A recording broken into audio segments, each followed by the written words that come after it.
Hi all, welcome to PSC memorise.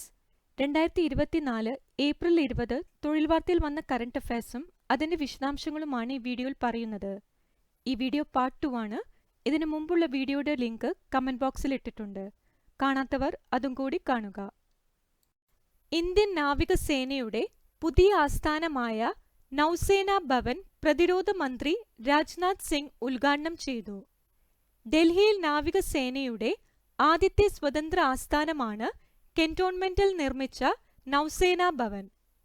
ഇതുവരെ രാജ്യത്തെ 13 ഇടങ്ങളിലാണ് നാവികസേന ആസ്ഥാനങ്ങൾ പ്രവർത്തിച്ചിരുന്നത്. മത്സരത്തിലൂടെയാണ് കെട്ടിടത്തിന്റെ രൂപകൽപ്പന തിരഞ്ഞെടുത്തത്. നിരവധി അത്യാധുനിക സാങ്കേതിക വിദ്യകൾ കെട്ടിടത്തിൽ ഒരുക്കിയിട്ടുണ്ട്. രാജ്യത്തെ ആദ്യ പോർട്ട് ടാക്സി സംവിധാനം മുംബൈയിൽ നിലവിൽ വരും. ബാന്ദ്ര സ്റ്റേഷൻ മുതൽ ബാന്ദ്ര കുർല കോംപ്ലക്സ് വഴി 8.8 കിലോമീറ്ററിലാണ് പുതിയ ഗതാഗത സംവിധാനം പരീക്ഷിക്കുന്നത്. മേൽപാതയിലൂടെയാണ് ടാക്സികൾ സഞ്ചരിക്കുക. ഒരു ടാക്സിയിൽ 6 പേർക്ക് സഞ്ചരിക്കാനാകും. സ്വകാര്യ പങ്കാളിത്തത്തോടെയാണ് പദ്ധതി നടപ്പിലാക്കുക. 180 കോടി സജീവ അക്കൗണ്ടുകളുമായി 20ാം പിറന്നാൾ ആഘോഷിച്ച് ജിമെയിൽ. 2004 ഏപ്രിൽ 1 ജിമെയിൽ നിലവിൽ വന്നത്. ഗൂഗിൾ സ്ഥാപകരായ ലാറി പേജും സെർഗെയ് ബ്രിനുമാണ് ലോക വിഡ്ഢി ദിനത്തിൽ ജിമെയിൽ അവതരിപ്പിച്ചത്. ഒരു അക്കൗണ്ടിന് 1 GB സ്റ്റോറേജ്, സൗജന്യ സേവനം എന്നിവയായിരുന്നു ആദ്യകാലത്ത് നൽകിയിരുന്നത്. തുടക്കത്തിൽ 13,500 മെയിലുകളാണ് അക്കൗണ്ടിൽ സൂക്ഷിക്കാൻ സാധിച്ചിരുന്നത്. ഇന്ത്യൻ സ്വകാര്യ ബഹിരാകാശ കമ്പനിയായ അഗ്നികുൽ കോസ്മോസ് തദ്ദേശീയമായി വികസിപ്പിച്ച Agnibaan sub orbital tech demonstrator rocket വിക്ഷേപണത്തിനൊരുങ്ങി. ലോകത്തിലെ ആദ്യത്തെ single piece 3D print semi cryogenic rocket എഞ്ചിനായ അഗ്നിലൈറ്റ് എഞ്ചിന്റെ പരീക്ഷണമാണ് ദൗത്യത്തിലൂടെ പ്രധാനമായി ലക്ഷ്യമിടുന്നത്. 6.2 മീറ്ററാണ് റോക്കറ്റിന്റെ ഉയരം. ഒരു സ്റ്റേജ് മാത്രമുള്ള പരീക്ഷണ റോക്കറ്റാണിത്. ശ്രീഹരിക്കോട്ടയിലെ സതീഷ് ധവാൻ ബഹിരാകാശ നിലയത്തിലുള്ള ഇന്ത്യയിലെ ആദ്യ സ്വകാര്യ വിക്ഷേപണ തറയായ ALP-01 ലോഞ്ച് പാഡിൽ നിന്നാണ് റോക്കറ്റ് വിക്ഷേപിക്കുക. സംസ്ഥാനത്തെ സർക്കാർ ആശുപത്രികളുടെയും ആരോഗ്യ പ്രവർത്തകരുടെയും രോഗികളുടെയും സുരക്ഷ ഉറപ്പാക്കാൻ കോഡ് ഗ്രേ പ്രോട്ടോക്കോളിന് രൂപം നൽകി സംസ്ഥാന ആരോഗ്യ വകുപ്പ്.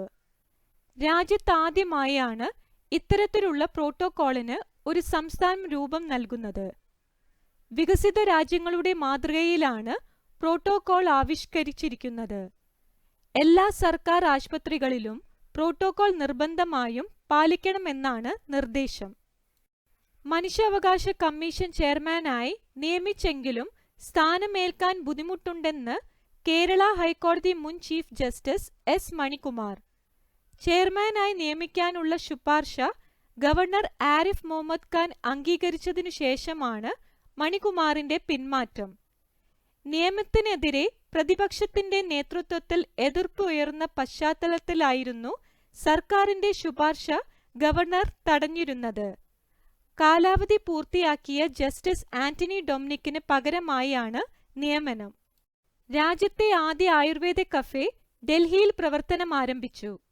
ഡൽഹിയിലെ ഷാലിമാറിലുള്ള മഹർഷി ആയുർവേദ ഹോസ്പിറ്റലിന്റെ സംരംഭമായ സോമാദി ആയുർവേദിക് കിച്ചനാണ് ആയുർവേദ കഫേയായി പ്രഖ്യാപിച്ചത്. ആയുർവേദ ചികിത്സാ സമ്പ്രദായ പ്രകാരമുള്ള ഭക്ഷണ രീതികളാണ് കഫേയിൽ ഒരുക്കിയിരിക്കുന്നത്. കേരള ക്രിക്കറ്റ് ടീം മുൻ ക്യാപ്റ്റനും പാലിയം കുടുംബത്തിലെ വല്യച്ഛനുമായ P. രവിയച്ചൻ അന്തരിച്ചു. 1000 റൺസും 100 വിക്കറ്റും നേടിയ ആദ്യ കേരള ക്രിക്കറ്റ് താരമാണ്.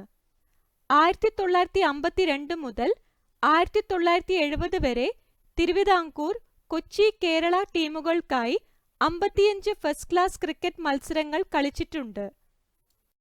സാമ്പത്തിക ശാസ്ത്രത്തിനുള്ള നൊബേൽ സമ്മാനം നേടിയ മനഃശാസ്ത്രജ്ഞൻ ഡാനിയൽ കാനമൻ അന്തരിച്ചു. ബിഹേവിയർ എക്കണോമിക്സിന് തുടക്കം കുറിച്ച വ്യക്തിയാണ്. അന്താരാഷ്ട്ര പ്രശസ്തി നേടിയ തിങ്കിങ് ഫാസ്റ്റ് ആൻഡ് സ്ലോ എന്ന പുസ്തകം രചിച്ചിട്ടുണ്ട്. തമിഴ് ചലച്ചിത്ര നടൻ ഡാനിയൽ ബാലാജി അന്തരിച്ചു. വേട്ടയാട് വിളയാട് എന്ന ചിത്രം ഏറെ ശ്രദ്ധിക്കപ്പെട്ടിരുന്നു. തമിഴിനു പുറമെ മലയാളം, കന്നഡ ചിത്രങ്ങളിലും അഭിനയിച്ചിട്ടുണ്ട്. ഗിന്നസ് ലോക റെക്കോർഡ് പ്രകാരം ലോകത്തിലെ ഏറ്റവും പ്രായം കൂടിയ പുരുഷനായി കണക്കാക്കുന്ന വെനസ്വേലൻ പൗരൻ ഹുവാൻ വിൻസെന്റ് പെരസ് മോറ അന്തരിച്ചു. 2022 ഫെബ്രുവരി 4-നാണ് പെരസിനെ ലോകത്തിലെ ഏറ്റവും പ്രായം കൂടിയ പുരുഷനായി ഔദ്യോഗികമായി പ്രഖ്യാപിച്ചത്. 1909 മെയ് 27-നാണ് ജനനം. 150 അന്താരാഷ്ട്ര മത്സരങ്ങൾ കളിക്കുന്ന ആദ്യ ഇന്ത്യൻ താരമെന്ന റെക്കോർഡ് സ്വന്തമാക്കി ഇന്ത്യൻ ഫുട്ബോൾ ടീം നായകൻ സുനിൽ ഛേത്രി. ഗുവാഹട്ടിയിൽ അഫ്ഗാനിസ്ഥാനെതിരെയായ ലോകകപ്പ് യോഗ്യതാ മത്സരത്തിലാണ് നേട്ടം. 2005 ജൂൺ 12-ന് പാകിസ്ഥാനെതിരെയായിരുന്ന ഛേത്രിയുടെ അരങ്ങേറ്റം. 150 മത്സരങ്ങളിൽ നിന്നായി 93 ഗോള് നേടിയിട്ടുണ്ട്. ഗോള് നേട്ടത്തിൽ സജീവ ഫുട്ബോൾ കളിക്കുന്ന താരങ്ങളിൽ ക്രിസ്റ്റിയാനോ റൊണാൾഡോ, ലയണൽ മെസ്സി എന്നിവർക്ക് പിറകിൽ 3-ാം സ്ഥാനത്താണ് ഛേത്രി. 2024-ലെ ലോക്സഭാ തിരഞ്ഞെടുപ്പുമായി ബന്ധപ്പെട്ട ക്രമക്കേടുകളും പരാതികളും ഉദ്യോഗസ്ഥരെ അറിയിക്കുന്നതിനായി തയ്യാറാക്കിയ ആപ്ലിക്കേഷൻ. ഉത്തരം സി വിജിൽ. 7-ാമത് അന്താരാഷ്ട്ര സുഗന്ധവ്യഞ്ജന സമ്മേളനത്തിന്റെ വേദി. ഉത്തരം ഗുഡ്ഗാവ്. പൗരത്വ ഭേദഗതി നിയമപ്രകാരം പൗരത്വത്തിന് അപേക്ഷിക്കുന്നവർക്കായി ആഭ്യന്തര മന്ത്രാലയം ഏർപ്പെടുത്തിയ ഹെൽപ്പ് ലൈൻ നമ്പർ. ഉത്തരം 1032. 2024-ലെ ലോക കാലാവസ്ഥാ ദിനത്തിന്റെ പ്രമേയം. ഉത്തരം at the front line of climate action. 2024-ലെ അന്താരാഷ്ട്ര പാരാഗ്ലൈഡിംഗ് ഫെസ്റ്റിവലിന്റെ വേദി. ഉത്തരം വാഗമൺ. ലോകത്തിലെ ഏറ്റവും മലിനമായ മെട്രോപൊളിറ്റൻ പ്രദേശം. ഉത്തരം ബെഗുസാരായ്. 2024-ലെ മയാമി ഓപ്പൺ ടെന്നീസ് പുരുഷ ഡബിൾസ് കിരീടം നേടിയത്. ഉത്തരം രോഹൻ ബൊപ്പണ്ണ, മാത്യു എബ്ദൻ സഖ്യം. പ്രഥമ മാധവിക്കുട്ടി പുരസ്കാരത്തിന് അർഹയായത്. ഉത്തരം KR മീര. ഇതോടെ 2024 ഏപ്രിൽ 20 തൊഴിൽ വാർത്തയിൽ വന്ന എല്ലാ കറണ്ട് അഫയേഴ്സും ഡിസ്കസ് ചെയ്തിരിക്കുന്നു. ഈ വീഡിയോ നിങ്ങൾക്ക് ഉപകാരപ്പെടുകയാണെങ്കിൽ ദയവായി ലൈക്കും ഷെയറും സബ്സ്ക്രൈബും ചെയ്യുക. Thank you.